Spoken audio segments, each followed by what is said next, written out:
nsonga ez'aba veterans bano ebiseera ebisinga tuzibuusa amaaso naye abantu bano baali basaale nnyo okuleeta gavumenti eno mu bukulembeze era mbawulira bangi bagamba nti buli lwe tutuuka mu kalulu batuukirirwa naye bwe kaggwa beerabirwa okutwaliza wamu bagamba nti abaana be bazadde tebasomye tebalina mirimu tebalina we bali okutwaliza wamu so abantu bano bagamba nti nabo bakontributinga kinene nnyo bwe tutuuka mu kalulu nti kubanga abaana baabwe tebasobola kuwa Museveni kalulu ng'ate bataata baabwe balaba bali bubi ate nga be baleeta gavumenti eno mu kulembeze njagala ekigambo kyo ku nsonga eyo baveterans ekisooka babeera kizibu mu nsi yonna mu bitundu ebiyiseemu olutalo okujja mu bukulembeze mu nsi yonna ekyo kya nsi yonna baveterans ekyokubiri gavumenti yafuba naye ndowooza ensobi eyajja bakikola ku individual level baawa abantu ebisobola okuzzaawo abantu nga olutalo lwakaggwa byonna byakolebwa twalina wano okuba organizing okola groups ezo zi veteran associations ezenjawulo ku buli byalo ku birimiruka neziweebwa ebikola neziweebwa ssente z'entandikwa neziweebwa tractor ne baweebwa ziroole walaba nga tate zalingako oluweero Triangle Veterans Association walaba biroli bino byebayitanga bifaapu tata walaba basi zebayitanga staya zonna zajjanga z'abantu abo naye omuganda ganti akasukka omumiro engeri gye baziryamu engeri gye byabagendako gavumenti efubye pulezidenti aweeredde abaana b'abalwanyi simanyi muwendo gwabwe bayitirivu nga bonna bensisinkanyeko bonna bakaaba abaana baffe tebasomye anti abasomye tebajja kubagamba nabano abaana abaganye balina ensonga lwaki tebasomye ezitafaanagana waliwo abaagana okugenda mu ssomero waliwo abaagana okugenda mu ssomero waliwo abatwalibwayo ne bavaayo walaba nga olutalo lwakaggwa waliwo bakadoogo ne babawo essomero ddamba embalala abasinga tebaagaana abaffe wano mwana abadde mu nsiko emyaka 5 addeyo ku ssomero ate nga waliwo obulamu obwamangu badde anywa njaga yes kakati ate abaddayo kati bakola mu bitongole bya gavumenti kati okwo kusoomoozebwa okutayinza kumanye kakati gwe bwomma akalulu nti waleeta gavumenti bw'ozaala omwana n'atakuyamba olagira bamutte kubayo aba mwana wo nolwekyo gavumenti eyina bamwami Sseddunga n'abalala bamwami Jacob Asiimwe ebitongole bingi agezezzaako era ekisoboka akyagenda mu maaso kikolere kyakimanya era nze ndowooza twongere kwekwanyakwanya abantu nga kyofa togabye honorable mwana wa mulwanyi teyamuwerera teyasoma teyagana omwami Sozi Galabuzo nakulya PDM taata we namulabako Asafu Sozi balwanyi bangi wano mu Buganda era singa bakugirayo Sergeant Gita butu bagambe ki Sergeant Gita mukwano gwange kisooka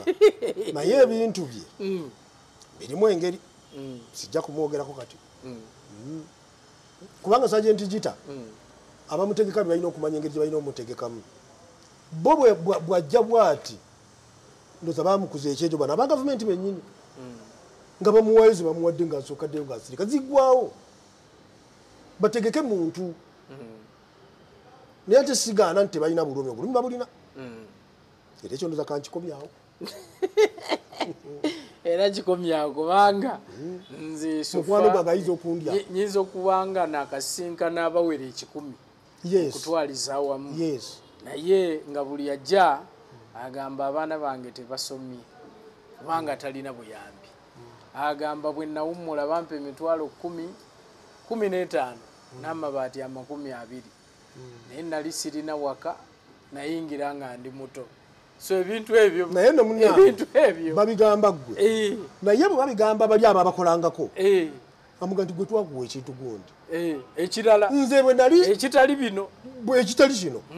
nze bwe nali nga nkola kuba disabled bakyankalaniranga wano mu kibuga ne babayola ku nguudo ne bampita ne muga nti gwe nakuwa omudala mu owino ne tukuwa ne ssente bwe ziti lwaki ate oli ku luguudo abagamba muzeeru tutuleke tusonyiwe bambi ebisente nabulya noga naye kakati ekyo olemesa banno gwe bakuwa tumanyi olina omudala nakati ate omudala nga yaguvaako agupangisa kuliko mulala kuliko wapangisa naye ate ye nebyatundawo si bibye bano abalamu babimukwasa kuba yesite kanso tejja mukwata naye nga emaali gyalina siye nemugati kati emaali eyo bali abali mu maduuka tebajja kutunda kubanga gwoli wano naye ate gavumenti yagala ekuyambe ng'ate omusolo ejja gujja mu bali abali muki nobazza mu kubasomesa so ebyomuntu si byangu ebyomuntu si byangu Uganda yabula lubereberye politically Uganda erina abantu academicians bwogenda mu byobulamu byobujjanjabi bali wala era bamamidde ensi yonna bwogenda mu busomesa bali wala bwogenda mu bayinginiya bayitirivu naye mu political science mu byobukulembeze tebaliyo lwaki simanyi katonda akola limitations pulira bangi abagamba nti nga tukyalina kabaka nti kigenda kubeera kizibu okufuna pulezidenti omuganda nkiwulira ekyo abantu bakyogera nga tuli ebbalibbali eyo naye ku kamera wano tebakyogera bwe mubanga muli bategeke tekirina bwe kibaganda kakati abaganda ensobi yasooka gye tukola kulwanyisa mwami Museveni kubanga Ssekabaka Daudi Chwa owokubiri yagenda ku Namulondo nga mwana muto n'alaba damage eyajjanga abazungu batere politics owaleero n'alyoka akola kye bayita eddaame eri omwana we Sir Edward Muteesa owokubiri n'amugamba ebigambo bino wammanga nti ekisooka jjajjaawo Muteesa omubereberye ye yaleeta abazungu gwe Muteesa owokubiri gw'ogenda obbazaayo era ekyo kyatuukirira mu 62 nga independence ya Uganda bwendera ya Uganda eyambuka nga Union Jack kitegeeza olwo ekyo ekyali mu ddaame ekisooka kyali kikoze eki kituukiridde ng'onaziza y'abazungu ekyokubiri n'amugamba nti ofugidde mu bannabyabufuzi bali babankwe Namulondo yo bwakabaka bo bali buvuunika ndi bwe waliyita emyaka 27 ng'otudde ku bwakabaka bali bujjawo obwakabaka obwo ate era buli mala emyaka emirala 27 ate ne babuzzaawo amulamira omusajja alibuzzaawo aliva mmanga kakati emmanga ye west Sir Muteesa yatula ku Namulondo mu 1939 bwe wali wayita emyaka 27 mu 66 kubanga obutakkanya bwa Sir Edward n'Obote bwatandika mu 64 nga bakubya akalulu k'endayiga ak'ekibaale aka referendum okuzzaayo amasaza gali abiri awo obutakkanya obw'amaanyi we bwalabikira naye era awo gyali myaka 25 nga eddaame lyo lirina okutuukirira 27 gikole ki bwe gyawera mu 66 Obote yavuunika Namulondo Sir Edward Muteesa n'awaŋŋanguka era ssebo ne wayita emyaka emirala 27 era omuntu ava mu Maserengeta n'azzaako obwakabaka nga bwe yayogera kati omuntu ono yaliko amaanyi n'omukisa ogw'okuzzaawo Buganda ey'amaanyi era abadde mukwano gw'Abaganda so eddaame liviira ddala mabega ekintu kiraame so ensonga lwaki nti omuganda kulwanyisa Museveni obuzibu we butandikira era ekyo abalungamya b'ensonga abataka abakulu basirise olwa generation ezze ekyasobola okusooka be bavubuka b'ebyobufuzi bano naddala abankoba za Mbogo ne UID bwe bagenda ne beefubitika emmengo mu kiseera ekyo baatukola bubi kubanga olutalo lwabwe bayagala odukozesa nga bakozesa institution yaffe nzijukira mu 96 abaagala Uganda ne Buganda ebyamaanyi baatuukawo enteeseganya wakati wa President Museveni ne Dr. Semogerere nga bagamba Dr. Semogerere tewawukana musooke mukolere wamu gwe beera deputy president woono mubeerewo n'entegeragana ng'olina ne bamemba ba cabinet nawe bw'onooleeta nkiwulira enteeseganya zaali zigenda bulungi mu maaso abavubuka abo benkugambye UID ngova za mbogo yes ne bakwakulayo Dr. Paul Kawanga Ssemwogerere era nzijukira omwami Duncan Kafeero yabeeranga minisita wa agriculture Mmengo awo yawumamu omuntu mu kintu ekyo okuva olwo ne batandika okukola politics oyo mu ngeri etetegerekeka bo ne bagaininga kubanga bangi abataali badde bya bukulembeze babigendamu olwokuba baali mu institution yaffe era kati we twogerera naffe twasooka ne tuboolebwa aba NRM naye we twogerera ekyo kyavaawo kati Mmengo twegazaanya naffe era bw'oba otudde ekiyinza okuyamba Buganda tekiri mu bano baserumpanise tekiri mu Bakyagulanyi ekiyinza okuyamba Buganda kutuula ne tukkiriziganya nali mu State House nendaba President Museveni twajjawo bagiyita Statistics House ng'agamba njagala kumanya lwaki Buganda obwavu bugandiddemu njagala okumanya ekiremeza obwavu mu Buganda agendera ddala mu kitongole ye n'ayita ab'ebyenfuna ne bamunnyonnyola okukakkana n'agamba kantambule mobilizing Buganda okulwanyisa obwavu nakka mu bitundu n'ayogera n'abantu mu mbeera eyo ogenda okulaba nga bw'amala tuwa eyo oba exercise eyo oba programu eyo wabeerawo abasitusa abatonotono Buganda ebizibu byayo bibeesinze ku ki Omuganda ayanguyirwa nnyo okwogera n'ekintu ekikyamusa Omuganda tannaba kutuula kumanya kiki ekimulemesezza Omuganda we twogerera tuyina ebintu bisatu abavubuka baffe si baluŋŋami mwami kisubibwa okwata helicopter ku makya ku ssaawa 4 ne weetolola Uganda ddakiika ntono nnyo Uganda oba ogimazeeyo olengera abavubuka mu bitundu ebirala nga bakutamye ku ssaawa 4 aba Buganda babeera ku ludo mu bibuga nakukutegeeza nga Kyagulanyi bwali principal ono ye yawangula akalulu ekyo kimu kye boogera Kyagulanyi asinga Museveni feye president waffe ate bamuluganda president waffe ate nga Museveni n'amba oziba ebinnya bino ate Muganda Kyagulanyi president waffe ate ono mumubanja ki ekyo kitadde Abaganda mu katyabaga Abaganda baali balina endowooza zaabwe mu byobufuzi era endowooza ezo Mwami Museveni yazitegeera nnyo bwe yali mu Luweero era ekimu ku byo baali baagala Kabaka omuzza ekyokubiri nga baagala n'enfuga eya federo nga balowooza nti bakola twekisite kubanga mu constitution ya 62 mwali mu semi federal status eya Buganda kakati kimu kyonna President Museveni yali willing okuyimirira naffe bwe twagenda mu CA aba opposition beekolamu akabondo bo nga interest yaabwe esinga kuzza bya bibiina mu kaseera ako nga bannayuganda basinga baga nti ebibiina bino bisooke biyimirireko kuba byatabangula nnyo tufunemu ka breathing space kati ekigambo ky'ebibiina nga kifudde n'ekya federo kyalemu okuyita abantu ne bamisinterpretinga federo yaffe nga bagirabanga ensonga y'Abaganda okwagala okusosola abalala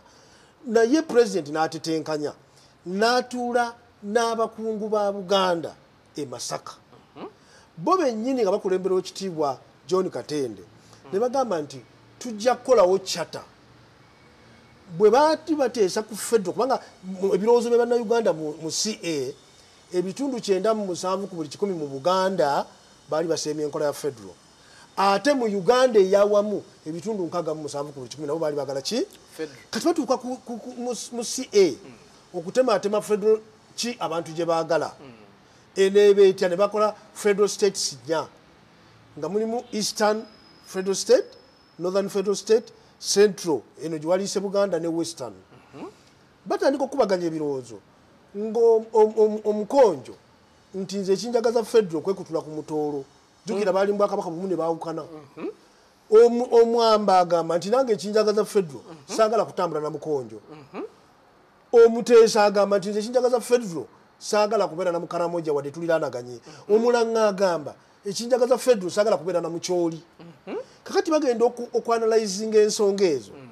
ng'ekiyinza okuwa abo bonna kye beetaaga kiri ku district naye ne bateekamu special section ng'ega nti Buganda yo kubanga ffe tukkiriziganya district zonna eza Buganda zikiriziganya twagala kabaka waffe kyekifundikwa ne bagamba Buganda yo buli obuyinza tubutadde ku district ezaagala zineegattanga ne zeekolamu obukulembeze bwe zaagala federal gye bwagala naye yo Buganda is deemed to have agreed nti yegenda kutuula ekole chata egabanye obuyinza bwayo yo Buganda tugijjeemu ng'eteredde tufuluma ssemateeka ng'ekyo kireeteddwa abakungu b'Emmengo bwe tumala ssemateeka ne bafuluma ebweru ne baga nti ekyo bwe tukikola bajja kulooza Museveni alina kyatuwadde tukigaane omugenzi Yusufu Nsubuga Nsambu ye yabitandika bino batuwa byoya byanswa ono kabaka byoya byanswa jukira abamu baali bagamba nti Museveni tetumukiriza kuzzaawo bwakabaka tulinde mu CA gye tuba tubuyisa mazima mu CA tebwandiyiseewo President Museveni naga nti sijja kutinda CA nze kambuzze mangu ng'endagaano yange n'abantu bano kwekola ki kakati ye regional tier gyoyogerako regional tier nkujjira tumaze wali bamaze okugaana chata chata ye yasooka kwa yafuluma mu CA bwe bagigaana ate tukana ffe twagala federal President Museveni nagamba nti bannange kansisinkana Abaganda mu ngeri yange nga president nagamba Ssaabasajja Kabaka nti mpa abantu tujje tuteese Ssaabasajja n'asindika ttiimu ye yali ekulembera Katikkiro era Joseph Mulanya Mulise Mwogerere ab'ebitiibwa bonna ba John Katende Apollo Makubya Mwami Charles Peter Mayiga bayitirivu ne bava ku saidi y'Emmengo ne saidi ya President Museveni namwe n'asaamu Abaganda Professor Nsibambi Professor Semakula Kiwanuka Alhaji Kigongo naye n'abeeramu n'Abaganda n'ayongeramu n'Embabazi ne Rugunda emyezi 6 nga twagala okulaba gavumenti ya Buganda eyimiridde ekola ku nsonga za Buganda. President Museveni yatuula mu meeting for 6 months. Buli kintu kye bakkanyangako ng'aga nti ekyo musooke mugende mukubire kabaka alaba oba ekyakikkiriza tulyoke tugende mu maaso. Era nga Mulwanya Mulise Mwogerere amala consultinga ne Ssaabasajja naga nti ekyo tukikoze eki tukikkiriza. Ne bakkiriza obuyinza obuli mu central government mu Buganda bugibwe mu central government buzibwe mu Buganda obuli ku district mu decentralization bo tubulekeyo. Ne batandika n'ebyenjigiriza nti amasomero gonna agawaggulu higher institutions of learning secondary schools n'ebirala byonna tubizze gavumenti wakati be baddedukanya byonna tubizze mu Buganda government okuleka Makerere University ne Kyambogo University bibiri ebirala byonna tubitadde mu Buganda. Ssaabasajja ne bamuconsultinga nga ekyo kikkiriza. Ekyokubiri tugenda ku byobulamu nti ebyobulamu byonna amalwaliro gonna ssente z'okugula eddagala lya malwaliro g'omu Buganda n'ebiringa ebyo byonna tubiteeke mu gavumenti ya Buganda. Okuleka amalwaliro 2 Mulago ne Butabika. Owulira ssebo? Nkuwulira. Ekyo ne kigenda mu package. Ebiba bisigala nga bya gavumenti. Bibiri biba bisigala nga gavumenti ebirala byonna bizze Bwakabaka bwa Buganda. Ne bagenda ku nguudo nga bataddeyo ekitongole bakiyita BURA Buganda Road Authority. Enguudo zonna okuleka ziri ezifuluma Uganda ng'olwo oluva ejjinja olutandikira e Buyiko mwasanjala ezo olufuluma e Mutukula n'olufuluma eri Kabula erya Ntonde olwo lwokka lwa gavumenti n'oluva wano olugenda ku Bombo Road kubanga olufuluma ggulu enguudo kumpi 2 zokka endala zonna ng'okuzikola n'okuzirabirira Buganda gavumenti. Ne bagenda ku by'obuvubi eby'amazzi eby'ebibira eby'obulimi ne bagenda birabidde mu gavumenti ya Buganda. Kaakati gavumenti eno egenda kulondebwa etya nga bagamba abalala Katikkiro kabaka y'abamulonda n'olukiiko kabaka y'abalulonda olw'Emmengo olwa gavumenti eyo ne babagamba nti naye ekyo ate kijja kuba kimenya amateeka kubanga ziri public funds. President n'aleeta proposal nti tukole enkiiko 2 wabeera olukiiko nga lwa nnono lwa byabuwangwa lw'olutula Emmengo ng'oluliyo kati olwo kabaka nga strict yalukola ki yalulonda nga nenalwo gavumenti yerulabirira yeruvujjirira yerusasulira. Then wabeera olukiiko olulala olw'ebyobufuzi mu lukiiko olwo lubeerera abaka nga 40 nga Ssaabasajja naye ayinako 10 banominatinga naye balanga bayise mu kalulu mu masaza gano 18 bakole gavumenti ne bakkiriziganya era alipooti ne bagireetewa Ssaabasajja era nga mulimu akawayira akaga nti disitulikiti za Buganda zonna zirina okuyisa resolution eziwagira kino era zaali zitandise Mukono yali emaze Luweero yali emaze Wanadduli Wakiso yali emaze Wazimbereza nga tugenda mu Luweero abavubuka bali bennagambye ne balumba Ssaabasajja ddala nti ekyo kyebakuwadde naye nga bo kyebeeraliikirira nti ekyo Museveni bw'anaakissaawo ate alivaawo atya abantu bajja mu mwanga atalivaawo ne bakikuba amagye amavundu ne bagamba nedda ekyo batuwadde kiyite bikkirizibwa tetwagala regional tiafu twagala federo ne bakigaana naye bwe baali bamaliriza kyekiseera kya Oweekitiibwa Dan Muliika kyekyo era yakulemberamu oyo era ayogerera ddala nti ye yakikulembera kakati yakigaana kati toyinza kwogera nti nze nakulembera ekimansulo mu akyogerera ddala anti akyogera mujega kimansulo toyinza kwewana nti nze gwe mulaba wano nga tolina musajja mukulu yagana ebyoya by'enswa nze natandika ekimansulo kakati bwe bamala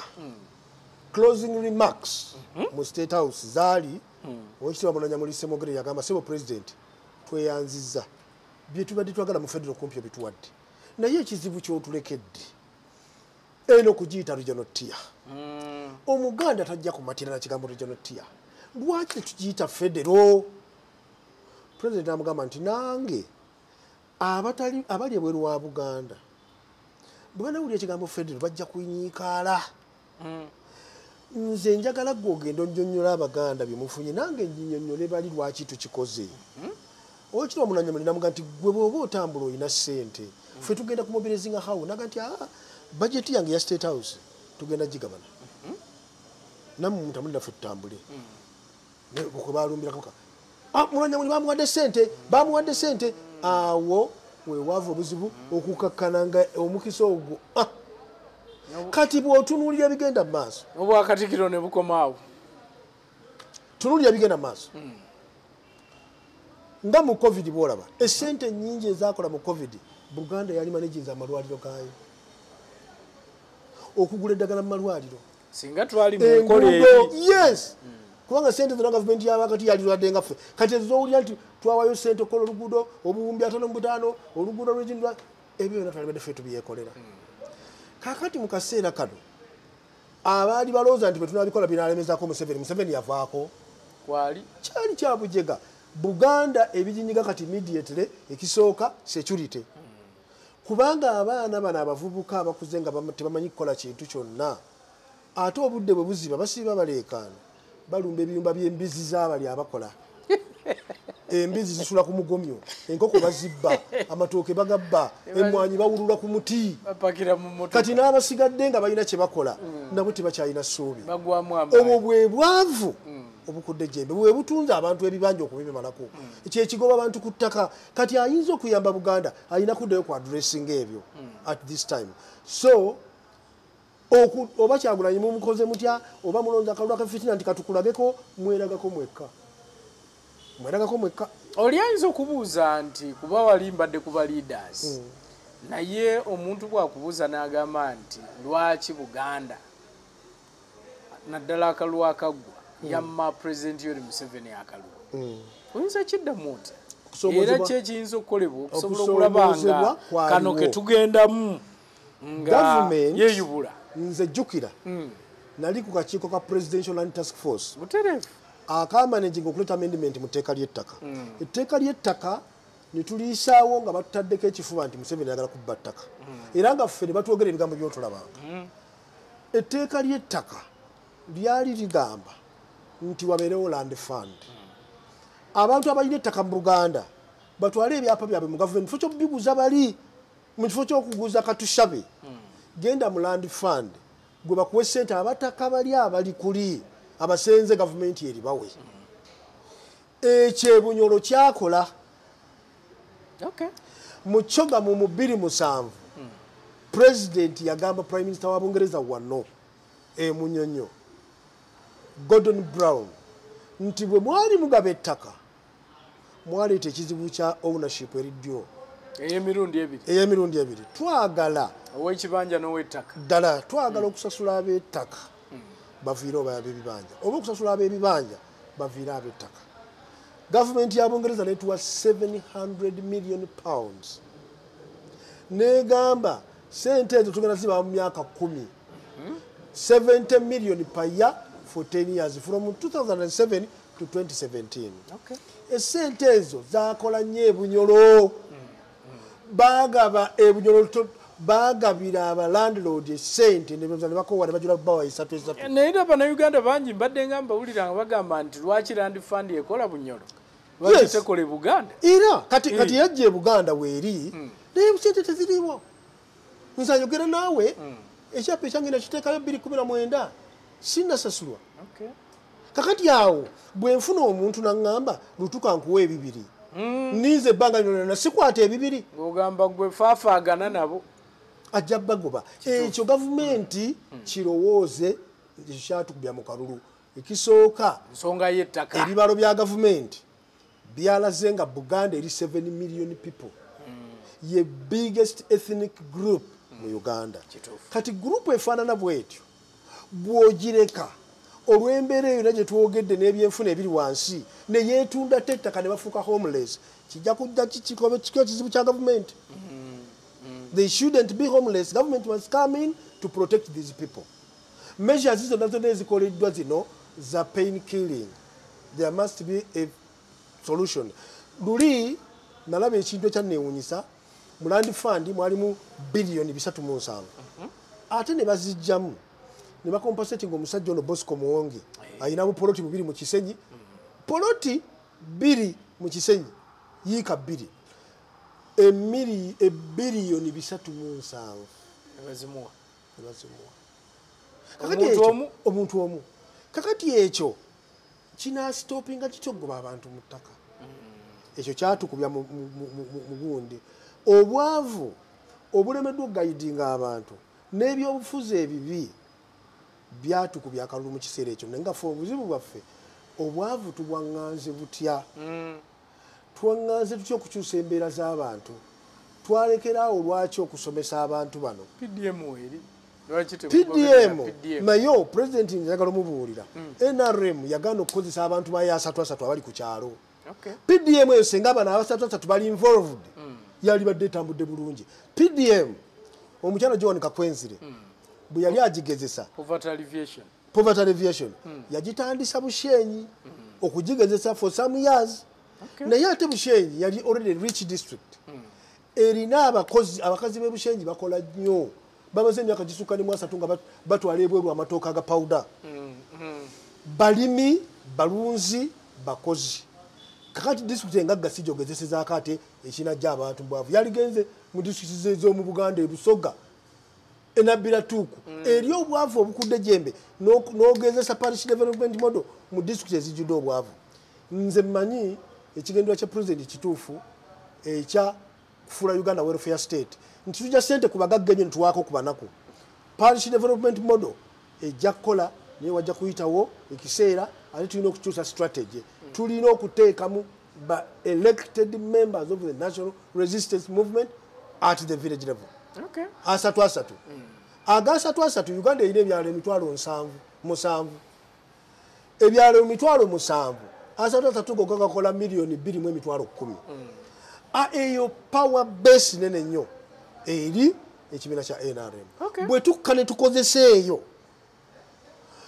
ebyo nabira Dar es Salaam byenjogerako bwe bakola ku byalo eri bempawaringa Chama cha Mapinduzi ku grassroots teriyo nsonga eri ku grassroots etekolwako waggulu era omusomesa bamuyitanga Ugathon Mulanga yatugamba Dar es Salaam nti enkiiko meetings yemmere y'ekibiina bwe zitabaawo ekibiina kikonziba nga nawe bwokeera n'olya kituufu. Kakati emirundi emyaka emeka egiyise ng'amakiiko g'amagombolola ga NRM tegatuula ng'obukiiko tebutuula kuba ebyalo bwatuula ddi mu covid twalaja ne tuba nti akawunga mukaleke bana 3 bakagabe baleeta abaprison amantalira ku geeti tasobola kumanya nti gundi ye mwavu ate bagenda wa mugagga ebyo tebivuma nedda okumantala gyekiri okumala gatambula oleeso wa prison yeetisa akasawo kakawunga atambula ku kyalo atambula nagalaali ki tasobola kumanya naye ku kyalo kuno bwe mba ndeesa obunga maka ki agasinga okuba mabi ono agamanyi agateesobola ate nekirala naye okufiiringa empowered ekibiina kyange ekyo kireta sense of ownership from the grassroot. So ogambye ebyabalemesa ekimu ku byo kigoba bantu ku ttaka ekyokubiri bwavu abantu bwe bayitamu ekyokusatu yali covid yes ekyokuna NRM okulekeraawo okusomesa so kyekyetaagisa okolebwa kati ekisooka mba munawangula ekisooka kati wetwogerera nalaba Kiwanda ng'alina enkola ye gye yajja nayo yakisoboka naye sigiwulira nnyo nagiwulira ku lungi njiraba ku mikutu naye sinnaba giraba bulungi atandise campaign eno gyaliko seeno kati badde manyi tuwa etutte ebbanga ey'okuzzaawo biki ebyetagisa mu Buganda eyo mukyalo Nabbanja gye yaliko luli atambula ku activate kubanga ayina byakola mu Kalungu eyo ebbomba ezipampinga amazzi abantu obutalirayinga ku nkuba gyeziri kituufu ebintu ng'emmwanyi okubi streamlininga abalimi baazo ne batabbibwa ne bateetamwa kituufu ne wabeerawo embeera eyo enyigiriza abatakola nabo basale amagezi bakole okufuna ekyokulya ebyo bye bisobola okuzzaawo kati n'ekirala okuteeka security mu Buganda LDU ziddeyo wabeerewo security egy'okusozesa abantu okuddamu okukola bwe banaddamu okukola obulungi ne babeera bulungi bajja kuba bagala gavumenti esurviving ebyo bijja tukolera bulungi nnyo kikyolekera bannayuganda mwamiruutu bannayuganda mbagaliza sekukulu ennungi njagala tukyuse ku ndowooza mu by'obukulembeze obukulembeze buditamininga ky'onoobeera omukulembeze yettaala ekusobozesa okugenda mu maaso oneewobanga oli mulimi ku kyalo gwe bw'oba ogenda okulonda kansala n'otufaayo n'olonda bulagajjavu kansala oyo yajja okugenda agambe ng'eggombola terina ssente nti bannaye buli alina omusiri gw'akawo tumuggyeko $5,000 kansala oyo lolwekyo londesa buvunaanyizibwa ku mulundi guno londa muntu gwe weetaaga so si gw'oyagala mukama abakuumi weewaawo atulaba omulungi bwetyo bwe tubadde olunaku olwaleero njagala okubeebaza mwenna okutuwuliriza sebo tweyanziza waliwo oluusi abakuyisaamu eggaali naye ndowooza be bantu baffe kikikkiriza kubanga ensi erimu ebintu bingi ate si buli gwolaba ekisooka abamu tubasaasira tebamanyi ekyokubiri omuntu tebamutonda kukkiriziganya ekyokusatu bayibuli gyenzikiriza egamba nti ebimenke byasinzira mu ggulu ne birengera abaana b'omuntu abawala ababalagavu ne byambala emibiri ne bikka ku nsi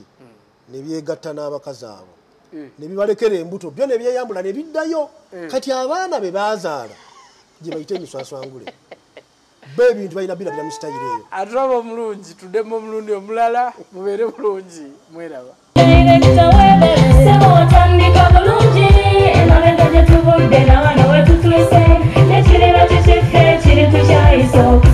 Gwanoonya essomero erinaateekateeka omwana wo mu magezi n'okutya Mukama. Agape Christian Secondary School Ekyungu Mukono gy'oba omutwala. Ssomero lya one A-level eri abawala n'abalenzi era nga lisomesa arts ne sciences. Lyawandiisibwa Ministry y'ebyenjigiriza era nga lirina ne UNEB Center number. Science ne computer laboratory zijjudde ebikozesebwa era nga balina ebyemikono saako eby'obulimi n'obulunzi. Endabirira y'abaana nnungi n'ebyokwerinda biri gguluggulu. Anti-security cameras weeziri ku ssomero. Bafa ku bitone by'abaana okuyita mu kuyimba n'ebyemizannyo. Balina bursaries okuva mu America ne mu Bwakabaka bwa Buganda. Agape Christian Secondary School basanga Ekyungu Mukono okyamira ku Bank of Africa kilomita 1.5 ng'otuuse. Bakubire ku noti 771 214 592 oba noti 754 552 498. Agape Christian Secondary School, trust in divine providence. Agape Christian School, the school.